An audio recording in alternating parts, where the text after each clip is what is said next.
are. There's a huge difference between robots and humans, right? So there are jobs that robots are clearly designed to do better, especially dangerous jobs or mass amounts of data and things like that. But there are also things currently that humans are more designed to do. But I'm thinking of it more like almost like a different species where like we don't really compete with whales. We don't. That's right.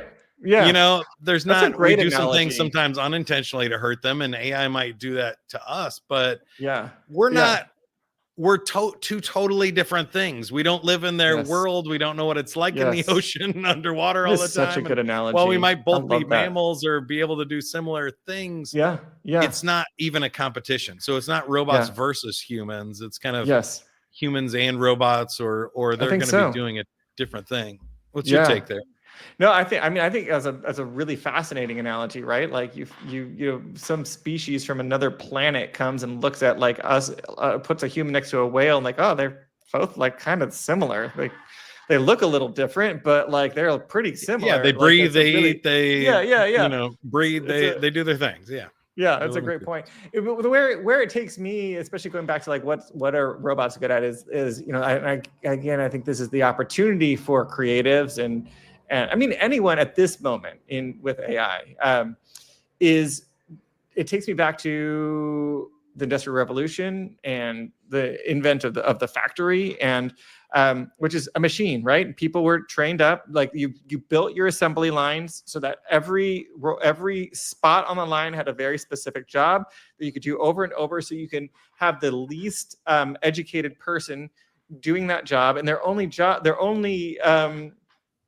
only output was for them to, you know, turn that screw, put that thing, whatever, do whatever that thing is. And literally, if you read some of the texts of some of the thought leaders who are building these things, like they clearly say that the role of the factory, of a well-built factory, is so that the employees don't need to think. They should not have to think. We don't even want them to think. The thinking is for the factory owners and managers, right? And so now, and I think that's where, you know, so we've been in that you know, modality for a long time now, and I think that, you know, education is based off that, jobs are based off that, and now we have AI that's able to do a lot more of that, which then should, right, take up more of, and of course, like jobs are going to be lost, jobs are being lost, and that is painful, but the opportunity is that, like, let's let AI take those jobs, or I want to put it differently because that sounds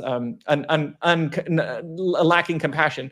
Let's let AI take those parts of our jobs, so that then we can find better and higher level jobs where our work is not just rote, repetitive, but it's emotional. Like, so that the work that the robots can do is stuff that the robots are good at, and then we can do the things that the robots can't do, which again comes back to emotion, that comes back to feeling, it comes back to the creativity that I think the robots can facilitate, or emulate, but it's not in the same way that humans can. Yeah, I agree. I think a few things come to mind there. Number one is we can all agree there's some jobs like, you know, bomb disposal or some sort of, you know, toxic mining that we don't want humans doing, right? Yes. So then the question just becomes, well, where is that line?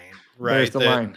Hopefully we can outsource all of our most dangerous jobs, and unless they're things that people enjoy doing, like extreme sports or something like that. You don't necessarily need to see robots.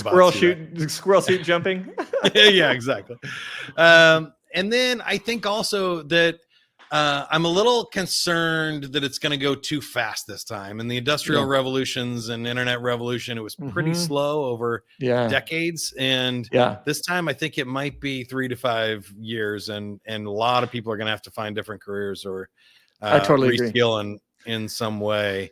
So that's going to be a big challenge.